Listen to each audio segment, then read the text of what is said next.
Hello students, मैं हूं Sonlal sir. आप देख रहे हैं students academy coaching centre. Students academy coaching centre में आप लोग का हार्दिक स्वागत है। स्टूडेंट्स एकेडमी कोचिंग सेंटर में आज हम लोग डिस्कस करेंगे क्लास 10th के श्रम विभाजन और जाति प्रथा जो प्रथम चैप्टर है उसके बारे में हम लोग डिस्कस करने वाले हैं। और इसमें आज हम पढ़ेंगे, इस चैप्टर में आज हम लोग पढ़ने वाले हैं श्रम विभाजन और जाति प्रथा का जो पाठ परिचय है उसके बारे में पढ़ेंगे और उसका व्याख्या करेंगे और उसके बारे में समझेंगे कि इस पाठ में हमको क्या क्या चीज पढ़ना है। सबसे पहले श्रम विभाजन और जाति प्रथा का जो लेखक है, सबसे पहले श्रम विभाजन और जाति प्रथा का जो लेखक है इसमें आज हम लोग पढ़ेंगे इसका लेखक और लेखक परिचय और पाठ परिचय के बारे में हम लोग डिस्कस करने वाले हैं। ठीक है, इतना तो हमको पढ़ना ही है, हम लोग को पढ़ना ही है।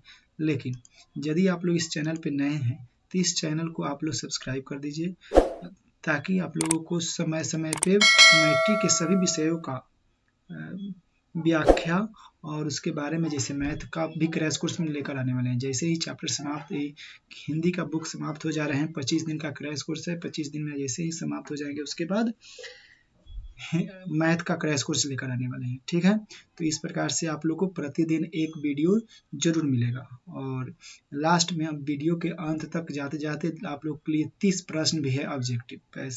जैसे ही इस चैप्टर को पढ़ लेते हैं तो उसके बाद हम लोग 30 प्रश्नों का क्वेश्चन आंसर भी देखेंगे और उस क्वेश्चन आंसर को समझेंगे और उसमें यदि 4 ऑप्शन देंगे तो एक ऑप्शन का आप लोग चुनाव भी करना है कि कौन ऑप्शन आपका सही हो रहा है। चलिए, आपके समय व्यर्थ ना करते हुए आगे बढ़ा जाए। ठीक है, तो आगे बढ़ा जाए। आगे बढ़ने में सबसे पहले हम लोग जानेंगे यहाँ पर श्रम विभाजन और जाति प्रथा। श्रम विभाजन और जाति प्रथा का मतलब क्या होता है? श्रम मतलब अपना श्रम मतलब हम जो मजदूरी मेहनत करते हैं वही हमारा श्रम होता है। श्रम को विभाजित लोग करते हैं, कैसे करते हैं उसके बारे में हम लोग को डिस्कस करना है। और जाति प्रथा ऑलरेडी आप लोग जानते होंगे। ठीक है, श्रम विभाजन और जाति प्रथा का जो लेखक है उनका नाम है डॉक्टर भीमराव अम्बेडकर। ठीक है, डॉक्टर भीमराव अम्बेडकर श्रम विभाजन और जाति प्रथा के लेखक है। चलिए, सबसे पहले इनका लेखक है तो लेखक परिचय हम लोग जानेंगे। और लेखक परिचय में क्या चीज है, लेखक परिचय हम लोग जान लेते हैं। लेखक परिचय में है मानव मुक्ति के पुरोधा भीमराव अम्बेडकर। मानव मुक्ति के पुरोधा भीमराव अम्बेडकर का जन्म। भीमराव अम्बेडकर का जन्म कब हुआ था? जन्म 14 अप्रैल 1891 ईस्वी में। 14 अप्रैल 1891 ईस्वी, याद रखिएगा। 14 अप्रैल 1891 ईस्वी में मध्य प्रदेश के महू मध्य में हुआ था। महू वहाँ के गांव है, वहाँ पर हुआ था। ये प्रारंभिक शिक्षा के बाद, मतलब शुरुआती शिक्षा के बाद बड़ौदा नरेश से प्रोत्साहन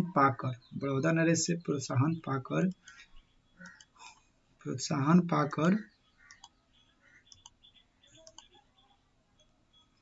न्यूयॉर्क अमेरिका, फिर वहां से लंदन चले गए। न्यूयॉर्क अमेरिका भी गए और वहां से लंदन भी गए। ठीक है, एजुकेशन प्राप्त करने के लिए। तो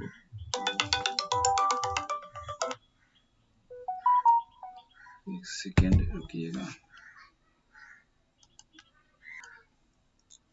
चलिए, तो उसके बाद है लंदन चले गए।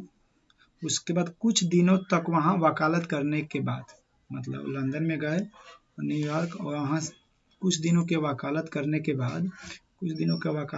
बाद राजनीति जीवन में सक्रिय भूमिका निभाते हुए इन्होंने अछूतों, स्त्रियों तथा मजदूरों को मानवीय अधिकार तथा सम्मान दिलाने के लिए अथक का मतलब हो गया न थकने वाला, संघर्ष किया। उन्होंने अथक संघर्ष किया। किसको? यानी कि स्त्रियों, अछूतों तथा मजदूरों को मानवीय अधिकार, मनुष्य का जो अधिकार होता है वो दिलाने के लिए संघर्ष किया, अछूतों संघर्ष किया। इनका निधन जो था 6 दिसंबर 1956 ईस्वी में हुआ था। मतलब डॉक्टर भीमराव अम्बेडकर का जन्म जो हुआ था 6 दिसंबर 1956, ये भी याद रखिएगा। अब इनका जो प्रमुख रचना जो था उनके बारे में जान लेते हैं। इनका प्रमुख रचना जो था प्रमुख रचना में क्या था, द कस्टम इन इंडिया, ये भी आपके लिए बहुत ज़्यादा इंपॉर्टेंट क्वेश्चन बनेंगे। उसके बाद the mechanism genesis and development, ये भी आप लोग के लिए इंपॉर्टेंट रहेगा। हु आर सुधराज, ये भी इनके द्वारा लिखा गया रचना है। उसके बाद Buddha and his Dhamma, Annie Besant hilation of the caste, ये भी इनके द्वारा लिखा गया है। The untouchable who are they, ये भी याद रखिएगा। ये जब ऑब्जेक्टिव लास्ट में पूछेंगे 30 सब्जेक्टिव क्वेश्चन, उसके ये सब प्रश्न रहेंगे तो इसका जवाब दीजिएगा, ठीक है। द एबोलिशन ऑफ प्रोविंशियल्स, उसके बाद है फाइनेंस, उसके बाद the rise and fall of Hindu women इत्यादि आदि इनके द्वारा प्रमुख लिखी गई क्या है, प्रमुख रचनाएं हैं। उसके बाद पाठ परिचय, पाठ के बारे में हम लोग को क्या जानना है, इसके बारे में डिस्कस कर लीजिए। अब पाठ परिचय जो है, तो इस प्रस्तुत पाठ में श्रम विभाजन और जाति प्रथा, लेखक विख्यात भाषण एलिहिलेशन ऑफ द कास्ट का अंश है। ये क्वेश्चन आप लोग के लिए पूछा जा सकता है। श्रम विभाजन और जाति प्रथा कहाँ से लिया गया है, तो एनिहिलेशन ऑफ द कास्ट से लिया गया है, ठीक है। ये भी आप लोग के लिए इम्पोर्टेंट क्वेश्चन बनेंगे। एनिहिलेशन ऑफ द कास्ट का अंश है श्रम विभाजन और जाति प्रथा। अब यह जो था, यह भाषण लाहौर में जाति पाति तोड़क मंडल के वार्षिक सम्मेलन के लिए तैयार किया गया था। मतलब the annihilation of the caste का अंश है श्रम विभाजन और जाति प्रथा। यह भाषण जो था किसके लिए तैयार किए थे, ये तैयार किए थे भाषण लाहौर में जाति पाति तोड़क मंडल के वार्षिक सम्मेलन के लिए तैयार किए थे। आयोजकों की सहमति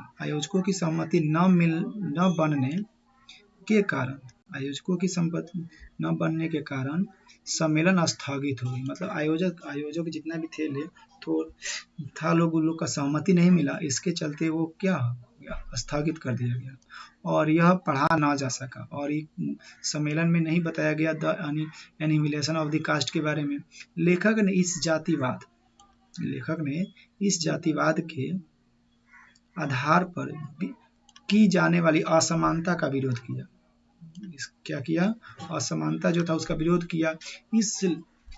इस आलेख के माध्यम से मतलब जो भी भाषण लिखे थे, इसके माध्यम से लोगों में मानवीयता, सामाजिक सद्भावना, भाईचारा जैसे मानवीय गुणों का विकास करने का प्रयत्न किया, ठीक है। मतलब इस आलेख के द्वारा, इस लेखन के द्वारा मानवीयता, सामाजिक सद्भावना, भाईचारा जैसे मानवीय गुणों का विकास करने का प्रयत्न किया। लेखक का मानना है कि समाज में समानता, स्वतंत्रता और भाईचारा का होना आवश्यक है। लेखक का मानना क्या है कि इस समाज में समानता, स्वतंत्रता और भाईचारा का होना आवश्यक है, ठीक है। तो इतना कुछ है पाठ परिचय। अब देखिए, इसके बाद हमको जानकारी ये भी लेना है कि पाठ का जो सारांश है, ये सारांश का मतलब हो गया इसका पूरा सार प्लस अंश। मतलब पाठ का जो भी निचोड़ है, इसे तो पाठ पढ़ेंगे पूरा, डिटेलिंग पार्ट्स पढ़ेंगे तो लगभग 10 या 12 पेज में चला जाएगा। लेकिन हम लोगों को उसको प्रेसिस करके, यानी कि संक्षेपण करके, जो हमारे एग्जाम के लिए महत्वपूर्ण रहेंगे उसको जान लेना बेहद आवश्यक है, ठीक है। तो उसी को हम लोग पढ़ रहे हैं। तो उसको पढ़ने के लिए सबसे पहले यहाँ पर बोला गया, प्रस्तुत पाठ श्रम विभाजन और जाति प्रथा में लेखक अपने जातीय आधार पर की जाने वाली असमानता के खिलाफ अपना विचार प्रकट किया है। क्या प्रकट किए हैं, तो श्रम विभाजन और जाति प्रथा में लेखक ने जातीय आधार पर की जाने वाली असमानता के खिलाफ अपना विचार प्रकट किए हैं। असमानता जो है उसके ऊपर विचार प्रकट किए हैं। लेखक का कहना है, लेखक कह रहे हैं कि आज परिवेश में भी कुछ लोग जातिवाद के कट्टु समर्थक हैं। परिवेश में भी कुछ लोग जातिवाद के प्रमुख क्या है समर्थक, कटु समर्थक है। उनके अनुसार कार्यकुशलता श्रम विभाजन और आवश्यक है। कार्यकुशलता श्रम विभाजन आवश्यक है क्योंकि जाति प्रथा श्रम विभाजन का ही दूसरा रूप है। क्योंकि जाति प्रथा जो है श्रम विभाजन का दूसरा रूप है। लेकिन लेखक के आपत्ति है कि जातिवाद श्रम विभाजन के साथ साथ श्रमी विभाजन का रूप ले लिए हुए हैं। मतलब जातिवाद जो है ये श्रमिक विभाजन का मतलब लेबरों को भी बांट दिया गया है कि आपको किस प्रकार की काम करनी है। तो ये श्रम विभाजन का एक दूसरा रूप है। उसके बाद बोला गया है श्रम विभाजन किसी भी सभ्य समाज के लिए आवश्यक है। किसी भी सभ्य समाज के लिए आवश्यक है, परंतु भारत की जाति प्रथा श्रमिकों का अस्वाभाविक अभिभाजन करती है और इन विभिन्न वर्गों को एक दूसरे की अपेक्षा ऊंच नीच भी करार देती है। ठीक है। उसके बाद बोला गया है, अब इसके बारे में और बताया। लेखक आगे कहते हैं कि लेखक क्या कहते हैं कि जाति के आधार पर श्रम का विभाजन विश्व के किसी भी समाज में नहीं पाया जाता है। मतलब जाति के आधार पर श्रम का विभाजन विश्व के किसी भी समाज में नहीं पाया जाता है। जाति प्रथा को यदि श्रम विभाजन मान लिया जाए तो यह स्वाभाविक नहीं है क्योंकि यह मनुष्य की रुचि पर निर्धारित नहीं है। इसलिए सक्षम समाज का कर्तव्य है कि वह व्यक्तियों को अपने रुचि या क्षमता के अनुसार पेशा अथवा कार्य चुनने का योग्य बनाए। ठीक है। मतलब ऐसे हम लोगों को शुरुआती में ही क्या कर लिया जाता है कि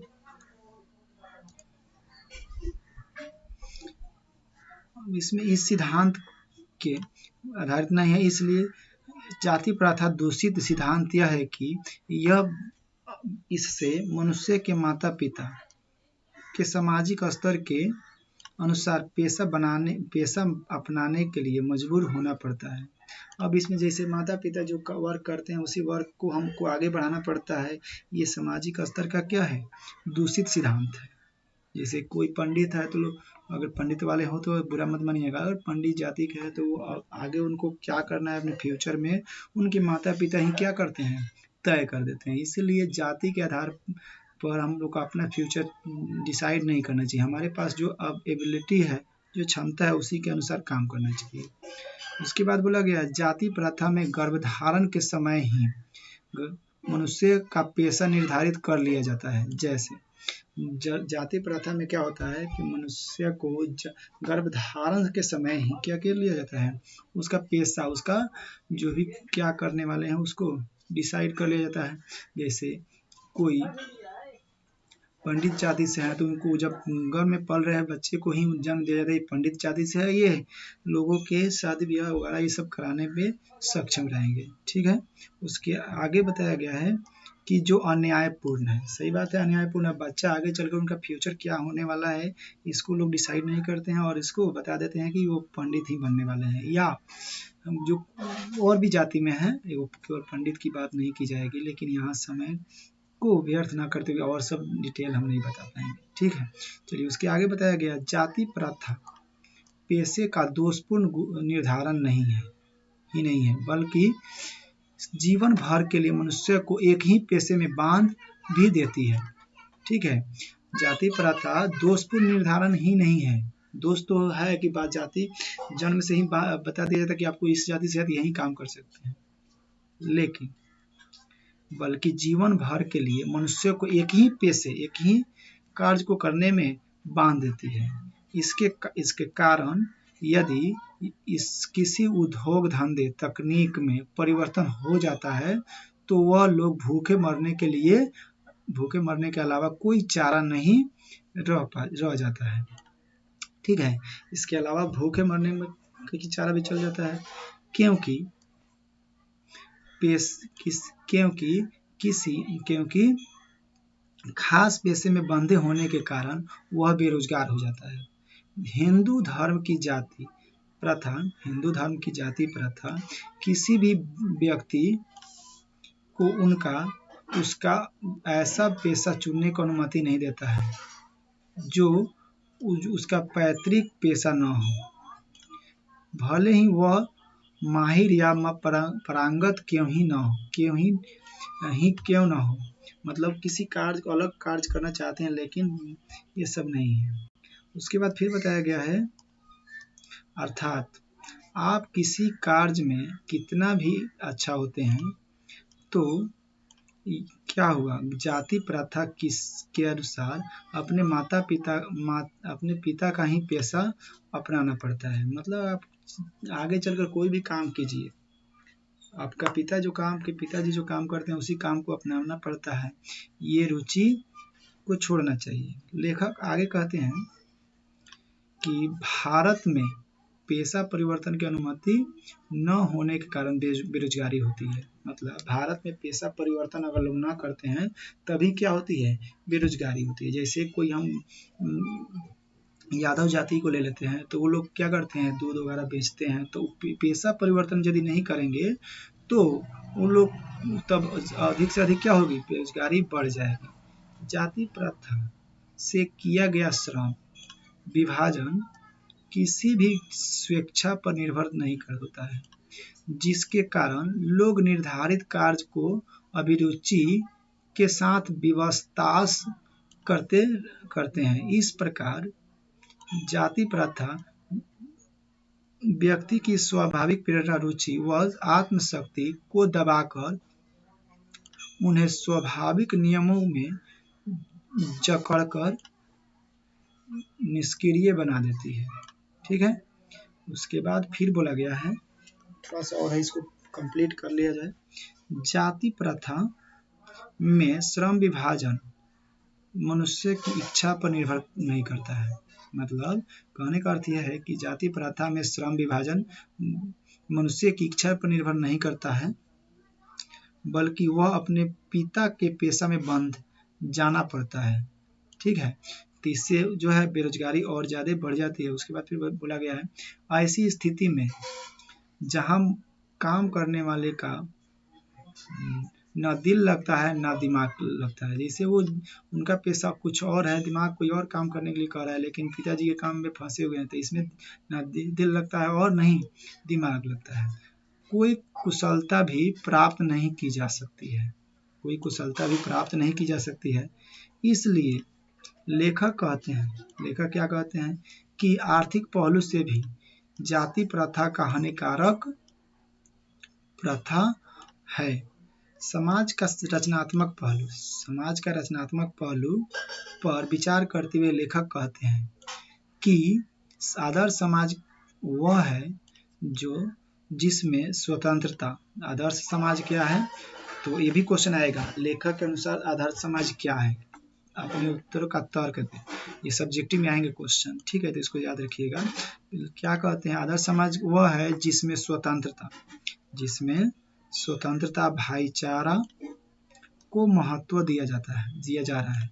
लेखक भाईचारे को तुलना दूध पानी के मिश्रण से किया। ये भी ऑब्जेक्टिव में क्वेश्चन है कि लेखक भाईचारे की तुलना दूध पानी के मिश्रण से किया है। ये भाईचारे को दूसरे लोकतंत्र कहते हैं। यह भाईचारा जो है दूसरा लोकतंत्र का ही रूप है। ठीक है, जैसे दूध पानी के मिश्रण एक प्रकार होते हैं, जैसे दूध में पानी मिश्रण कर देने के बाद भी कौन पहचान में आते हैं कि दूध में पानी मिला हुआ है कि ना, उसी प्रकार लोकतंत्र उसी तरह लोकतंत्र का ये दूसरा रूप है। लेखक अंत में कहते हैं, समाज में एक दूसरे के प्रति श्रद्धा सम्मान की भावना रखना चाहिए। मतलब एक दूसरे को समाज में क्या रखना चाहिए, श्रद्धा और सम्मान की भावना रखना चाहिए, ताकि समाज में जाति प्रथा का अंत किया जा सके। ठीक है, इस प्रकार से इस पाठ का सारांश हुआ। इस पाठ के सारांश को यदि पूरे 10 से 12 पेजों में पढ़ा जाए तो लगभग 3 से 4 दिन क्लास में पढ़ाया जाता है, बट क्रैश कोर्स के माध्यम से मात्र आधे घंटा में सभी इस चैप्टर को कंप्लीट कर लिया जाएगा। ठीक है, तो बाकी सब वहीं कोचिंग का प्रचार है जिसमें बताया गया स्टूडेंट्स एकेडमी कोचिंग सेंटर, यही। ठीक है, उसके बाद यदि ये वीडियो आप लोगों को अच्छी लगे तो लाइक, शेयर और सब्सक्राइब करते रहिए। और आप इसके बाद जानेंगे क्लास 10th के ऑब्जेक्टिव क्वेश्चन आंसर जो MCQ पे होने वाले। MCQ मतलब मल्टीपल चॉइस क्वेश्चन। यदि आप लोगों को ये वीडियो अच्छी लग रहा है तो वीडियो को लाइक किया कीजिए, सब्सक्राइब कीजिए और शेयर भी कर दीजिए। ठीक है, और ये वीडियो ये जो आप पढ़ रहे हैं, यदि आप लोगों को ये जो PDF पढ़ा रहे हैं, इस PDF को आप लोग को चाहिए पढ़ने के लिए, तो मेरे नंबर 97 086 49 और 445 पे व्हाट्सएप लिखकर हाय लिखकर भेजिए। उसमें बोलिए कि सर हमको ये PDF चाहिए, हम उस पर आप लोग के पास सेंड कर देंगे। ठीक है, उसके बाद फिर बताया गया है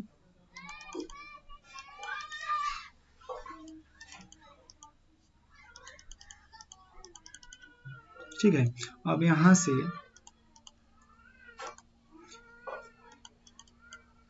से ये भी बताया गया है कि यदि आप लोग को ये वीडियो अच्छा लग रहा है तो लाइक, शेयर, सब्सक्राइब कीजिए। और यहाँ पर 30 क्वेश्चन है, ऑब्जेक्टिव 1 से लेकर के 30 तक प्रश्न है। 30 प्रश्न का आप लोग कमेंट बॉक्स में आंसर देते रहिए। वीडियो को अगर देरी हो जा रही है तो पॉज कीजिए और आंसर दीजिए। ठीक है, और 30 क्वेश्चन में देखते हैं आप लोग का कितना आंसर आया है। ठीक है, तो पहला क्वेश्चन जो है उसमें बोला कि श्रम विभाजन और जाति प्रथा। श्रम विभाजन और जाति प्रथा, श्रम विभाजन और जाति प्रथा पाठ बाबा साहब के किस भाषण संपादित अंश है। तो आप लोग को मैंने पढ़ाया था, यहाँ पे 4 ऑप्शन है, 4 ऑप्शन में आप लोग आंसर दीजिए। पहला ऑप्शन है the customs in India their mechanism. दूसरा ऑप्शन जो है जेनेसिस एंड डेवलपमेंट। तीसरा ऑप्शन जो है the annihilation of the caste. चौथा ऑप्शन जो हु आर सुधराज। अब इसमें में से कौन ऑप्शन होगा, आप लोग इसका आंसर दीजिए। ठीक है, चलिए आप लोगों ने इसका आंसर दिए, बहुत बहुत धन्यवाद। उसके बाद इसमें आंसर जान लीजिए क्या होगा आंसर। इसका आंसर होगा C number is the correct answer. ठीक है, सी नंबर आंसर जो है annihilation of the caste. Last में आप लोग से पूछा जाएगा 30 प्रश्नों में आप लोगों ने सही प्रश्नों का जवाब कितने दिए हैं। ठीक है, तो दूसरा प्रश्न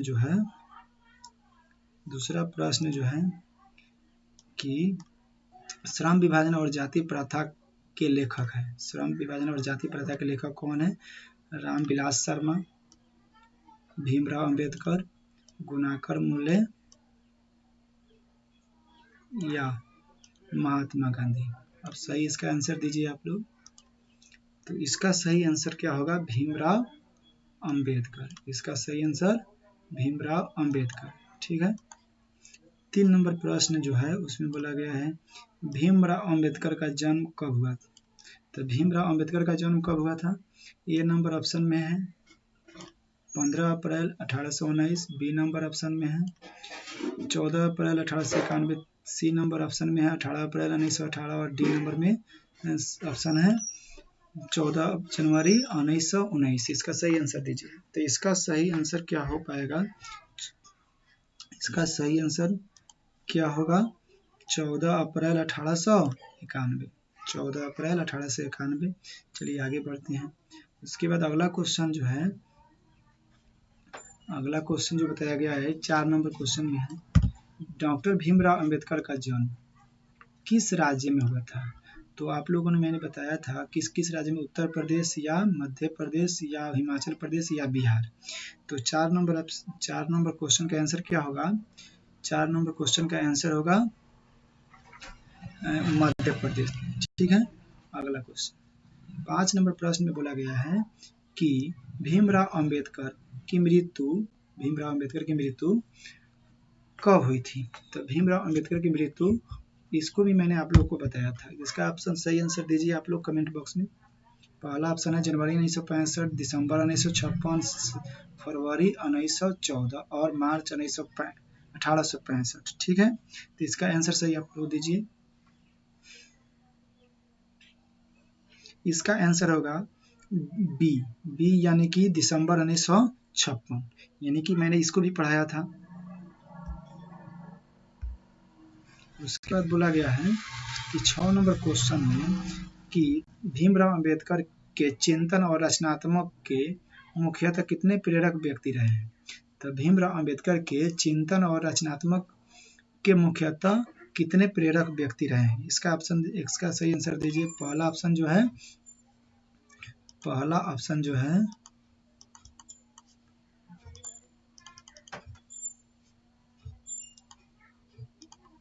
इसका पहला ऑप्शन 5, उसके बाद है 8, उसके बाद है 10 और उसके बाद 3। तो सही आंसर दीजिए आप लोग कमेंट बॉक्स में, सही आंसर दीजिए।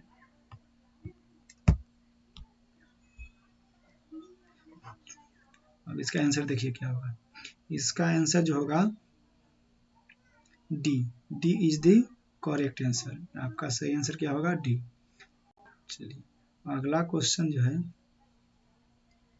7 नंबर क्वेश्चन में है, डॉक्टर भीमराव अंबेडकर किस वर्ग के परिवार में जन्म लिए थे। तो किस वर्ग के परिवार में जन्म लिए थे, इसका सही आंसर आप लोग दीजिए। ठीक है, तो इसमें सबसे पहला ऑप्शन है पिछड़ा वर्ग, सामान्य वर्ग, दलित वर्ग और मध्यम वर्ग। इस चारों ऑप्शन में से क्या होगा आंसर आपका? कमेंट बॉक्स में आंसर दीजिए। चलिए इसका आंसर जानते हैं। इसका आंसर जो होगा दलित वर्ग। इसका आंसर क्या हो पाएगा? दलित वर्ग।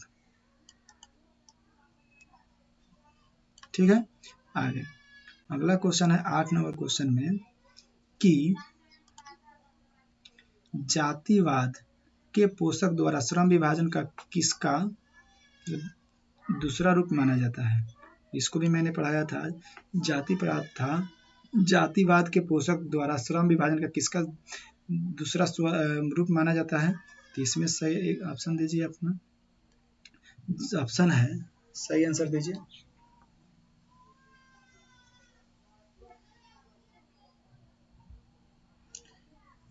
इसका सही ऑप्शन आंसर देखिए, आंसर मिलाइए। इसका सही आंसर क्या हो पाएगा? जाति प्रथा। ठीक है, 9 नंबर क्वेश्चन में बोला गया है कि जाति प्रथा किस प्रकार का श्रम विभाजन है। तो जाति प्रथा अस्वाभाविक श्रम विभाजन है, या प्राकृतिक है, या और अस्वाभाविक है, या संवैधानिक है। चलिए ऑप्शन राइट लिखिए, कमेंट बॉक्स में आंसर लिखिए। चलिए इसका सही आंसर क्या होगा? स्वाभाविक होगा। क्या होगा? स्वाभाविक। 10 नंबर प्रश्न में बोला गया है जाति प्रथा के अनुसार श्रम विभाजन का आधार क्या है। जाति प्रथा के अनुसार श्रम विभाजन का आधार क्या है। तो इसका सही आधार क्या होगा? इसका सही आधार क्या होगा? 4 ऑप्शन है आप लोग के सामने। मनुष्य की रुचि, रोजगार का सृजन और पैतृक पेशा, कौशल क्षमता। ठीक है, तो सही आंसर चुनिए आप लोग।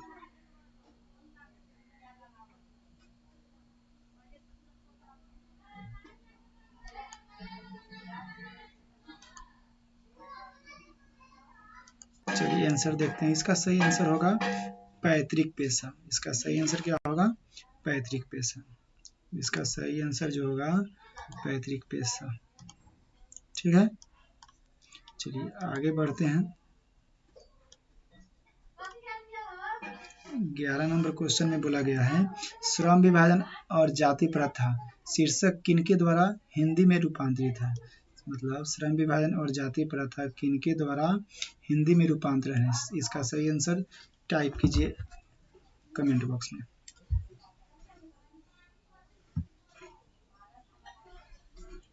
चलिए इसका सही आंसर क्या होगा, C number is the correct answer.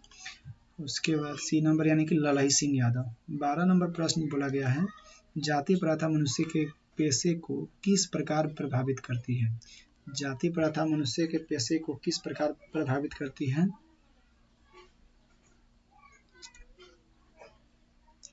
चलिए तो इसका सही आंसर क्या होगा, यह मनुष्यों के जीवन भर के लिए एक ही पेशे में बांध देती है। यह मनुष्य को जीवन भर के लिए एक ही पेशे में बांध देती है। अगला क्वेश्चन, विडंबना का अर्थ क्या है। चलिए 13 नंबर क्वेश्चन क्या है, विडंबना। इसका अर्थ आप लोगों को मैंने बताया था जब क्लास में पढ़ाए थे तब। चलिए आंसर दीजिए।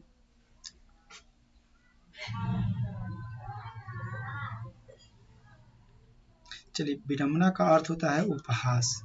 विडंबना का अर्थ क्या होता है, उपहास।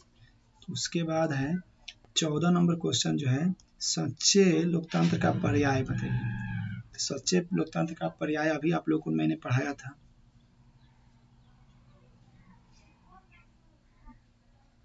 चलिए सच्चे लोकतंत्र का पर्याय क्या है, भाईचारा। ठीक है। अगला क्वेश्चन 15 नंबर क्वेश्चन में बोला गया, भीमराव अंबेडकर के प्रेरक के नाम क्या क्या नाम थे। मतलब भीमराव अंबेडकर के जो प्रेरक व्यक्ति 3 आदमी रहे थे उनका क्या क्या नाम थे। चलिए इसका सही आंसर दीजिए। ए बी सी और डी में 4 ऑप्शन है आप लोग के सामने। ए बी सी जो भी आंसर आप लोग के अनुसार हो रहा है उसका आंसर दीजिए। चलिए इसका तो सही आंसर होगा बुद्ध, कबीर, ज्योतिबा फुले, यानी कि C number is the correct answer. अगला क्वेश्चन जो है, लाहौर का वार्षिक सम्मेलन कब हुआ। लाहौर का वार्षिक सम्मेलन कब हुआ। ए बी सी और डी में आपका सही आंसर क्या होना चाहिए। चलिए सही आंसर दीजिए।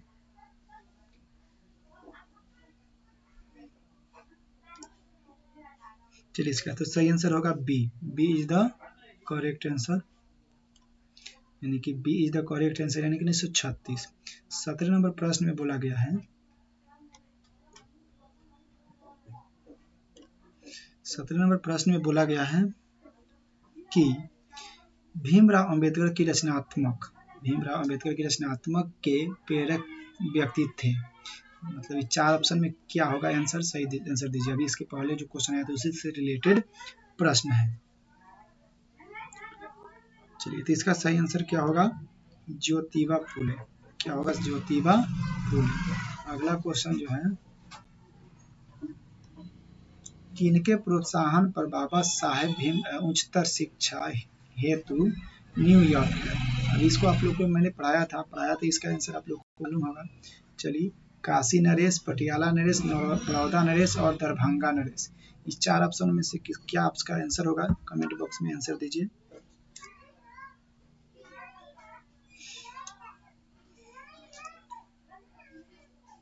चलिए देखिए इसका सही आंसर क्या होगा, बड़ौदा नरेश। इसका सही आंसर होगा बड़ौदा नरेश।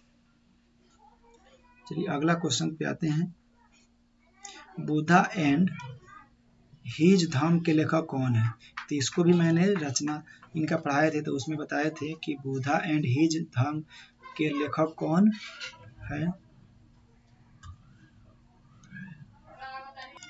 चलिए बताइए, बुद्धा एंड हिज धम्म के लेखक कौन है। तो इसका सही आंसर होगा भीमराव अंबेडकर। चूंकि आप लोगों को मैंने जब पाठ पढ़ाए थे अभी थोड़ा देर पहले तो उसमें आप लोगों को बताया। अगला क्वेश्चन है 20 नंबर, भीमराव अंबेडकर की रचना कौन है। भीमराव अंबेडकर की रचना है, 4 ऑप्शन में से बताइए क्या है भीमराव अंबेडकर की रचना। ये रचना में सभी पढ़ाए थे, बताइए आंसर बोलिए क्या होगा, टाइप कीजिए कमेंट बॉक्स में। चलिए इसका सही आंसर क्या होगा, the right and fall of the Hindi women, इनका सही आंसर होगा। अगला क्वेश्चन, डॉक्टर भीमराव अंबेडकर के अनुसार जाति प्रथा श्रम विभाजन के साथ साथ किसके विभाजन का रूप ले लिए है। मतलब श्रम विभाजन के साथ साथ किसके विभाजन का रूप ले लिया है। तो किसका विभाजन के रूप ले लिया है। चलिए इसका 4 ऑप्शन है, 4 ऑप्शन में से सही आंसर दीजिए।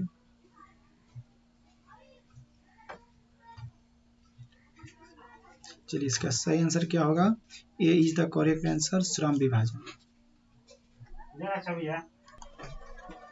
चलिए 22 नंबर क्वेश्चन, भारत की जाति प्रथा की विशेषता क्या है? भारत की जाति प्रथा की विशेषता क्या है? तो इसका सही आंसर कमेंट बॉक्स में दीजिए।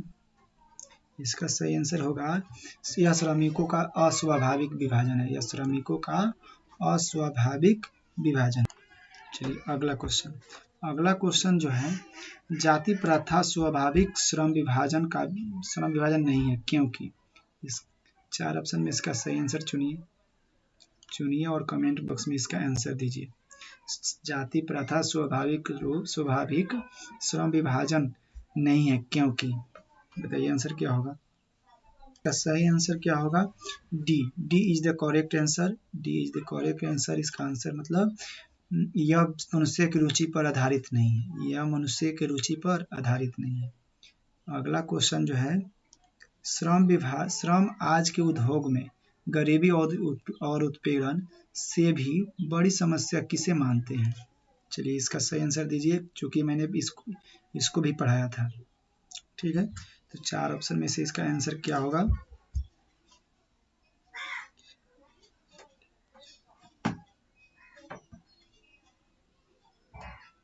चलिए इसका सही आंसर देखते हैं। इसका सही answer A is the correct answer, यानी कि निर्धारित कार्य को अरुचि के साथ विवशतावश करना। ठीक है, अगला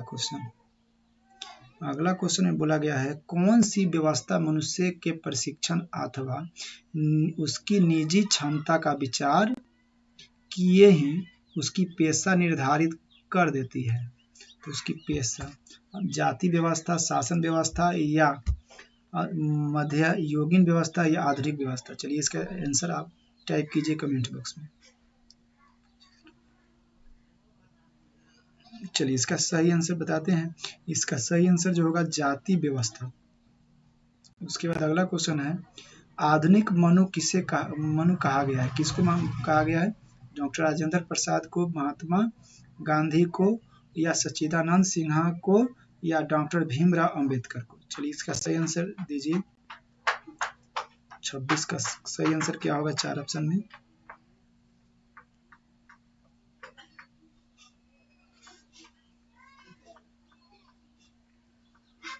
चलिए इसका सही आंसर होगा सच्चिदानंद सिन्हा को। ठीक है, चलिए अगला क्वेश्चन पे आते हैं। 27 नंबर प्रश्न में बोला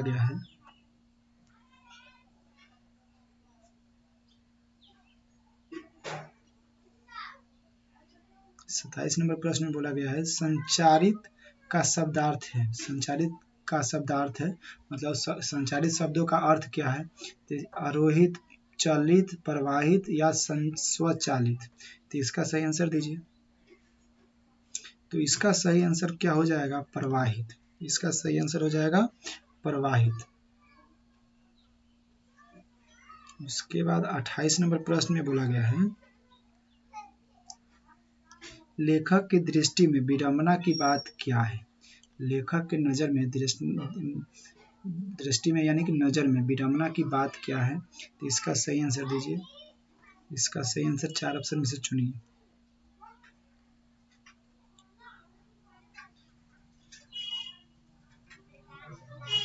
यानी कि 28 का A number is the correct answer.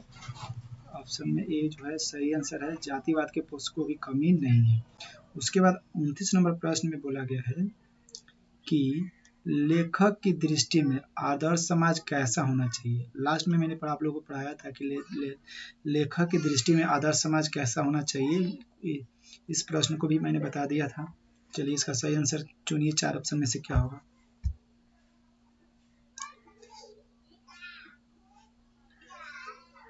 चलिए इसका सही आंसर होगा ए इज द करेक्ट आंसर, यानी कि इसको मैंने आप लोगों को बताया था कि जिसमें स्वतंत्रता, समता और भ्रातृत्व का भाव हो, उसी को बोला जाता है। अगला प्रश्न जो है 30 नंबर प्रश्न जो है, इसका आंसर आप लोगों को मेन कमेंट बॉक्स जो होगा वीडियो समाप्त होने के बाद कमेंट बॉक्स में इसका आंसर दीजिएगा। ठीक है, ये कल इसका आंसर हम बताएंगे आप लोगों के लिए, कल के लिए है। क्वेश्चन का नंबर नंबर दे करके इसका आंसर देना है। लेखक बेरोजगारी का प्रमुख और प्रत्यक्ष कारण कैसे मानते हैं, मतलब लेखक बेरोजगारी का प्रमुख और प्रत्यक्ष कारण किसे मानते हैं। ठीक है, तो इसका आंसर आप लोग कमेंट बॉक्स में दीजिए। और यदि इस चैनल पे आप लोग नए थे तो इस चैनल को लाइक कर कीजिए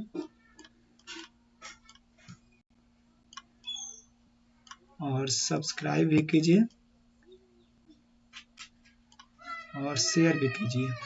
अगर शेयर भी कीजिए ताकि आप लोगों को ऐसे ही नए वीडियो का नोटिफिकेशन टाइम पे पहुंचते रहे। ठीक है, और उसके बाद यदि ये पीडीएफ आप लोगों ने, जैसे मैंने 30 प्रश्नों और व्याख्या के रूप में पढ़ाए हैं, ये पीडीएफ यदि आप लोग को चाहिए तो मेरे पर्सनल नंबर जो है 9708649445 उस नंबर पे व्हाट्सएप करें।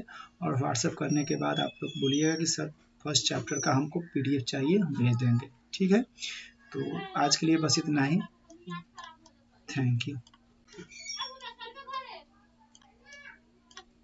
ठीक है, चलिए, जय हिंद।